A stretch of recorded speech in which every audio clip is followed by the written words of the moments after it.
Drive prime ವಿಡಿಯೋದಲ್ಲಿ ಕನ್ನಡದಲ್ಲೂ ಕೂಡ ಸ್ಟ್ರೀಮಿಂಗ್ ಆಗ್ತಿರೋಂತ ಈ ಸೈಬರ್ ಕ್ರೈಮ್ ಥ್ರಿಲ್ಲರ್ ಅನ್ನ ನೋಡಿದ್ಮೇಲೆ ನನ್ನ ಒಪಿನಿಯನ್ ಹೇಳೋದಾದ್ರೆ ಸುಮಾರಾಗಿದೆ ಅಂತ ಹೇಳ್ತೀನಿ. ಕಳೆದ ತಿಂಗಳು ಯಾವುದೇ ಬಸ್ ಇಲ್ಲದೆ ಅಖಂಡ 2 ಸಿನಿಮಾದ ಜೊತೆಗೆ ಈ ಸಿನಿಮಾ ಕೂಡ ರಿಲೀಸ್ ಆಗಿರುತ್ತೆ. ಆದ್ರೆ ಎಷ್ಟೋ ಜನಕ್ಕೆ ಈ ಸಿನಿಮಾ ರಿಲೀಸ್ ಆಗಿರೋದೇ ಗೊತ್ತಿಲ್ಲದೆ ಫ್ಲಾಪ್ ಆಗಿರುತ್ತೆ. ಸುಮಾರು 1.25 ಗಂಟೆ ಡ್ಯೂರೇಷನ್ ಇರುವಂತ ಈ ಸಿನಿಮಾ ನನ್ಗೆಲ್ಲೂ ಬೋರ್ಡಿಸ್ಲಿಲ್ಲ.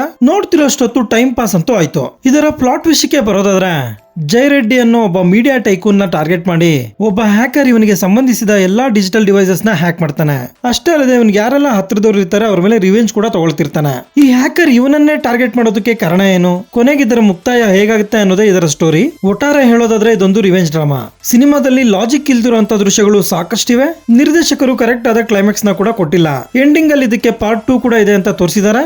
ಬಟ್ ಪಾರ್ಟ್ 1 ನ ರಿಸಲ್ಟ್ ಚೆನ್ನಾಗಿಲ್ದಿರೋದ್ರಿಂದ ಅದು ಬರೋದು ಡೌಟ್. ಒನ್ಸ್ ಜೈ ರೆಡ್ಡಿಯ ಇಂಟ್ರೊಡಕ್ಷನ್ ಆದ್ಮೇಲೆ ಹ್ಯಾಕರ್ ಇವನನ್ನ ಹ್ಯಾಕ್ ಮಾಡ್ತಾನೆ. ನಂತರ ಹ್ಯಾಕರ್ ಕೊಟ್ಟಂತ ಟಾಸ್ಕ್ ಅನ್ನೆಲ್ಲ ಇವನು ಕಂಪ್ಲೀಟ್ ಮಾಡ್ತಿರ್ತಾನೆ. ಸಿನಿಮಾ ಪೂರ್ತಿ ಹೀಗೆ ನಡೀತಿರುತ್ತೆ. ಅದರಲ್ಲೂ ಆದಿಯವರು ಇದನ್ನೆಲ್ಲ ಕಾರ್ ಡ್ರೈವ್ ಮಾಡ್ಕೊಂಡೇ ಮಾಡ್ತಿರ್ತಾರೆ. ಬಹುಶಃ ಅದಕ್ಕೆ ಇರಬಹುದು ಈ ಸಿನಿಮಾಗೆ ಡ್ರೈವ್ ಅಂತ ಹೆಸರಿಟ್ಟಿದ್ದಾರೆ. ರಿವೆಂಜ್ ಗೆ ಅಂತ ಇಟ್ಟಂತ ಬ್ಯಾಕ್ ಸ್ಟೋರಿ ಪರವಾಗಿಲ್ಲ ಅಂತ ಅನ್ನಿಸ್ತು.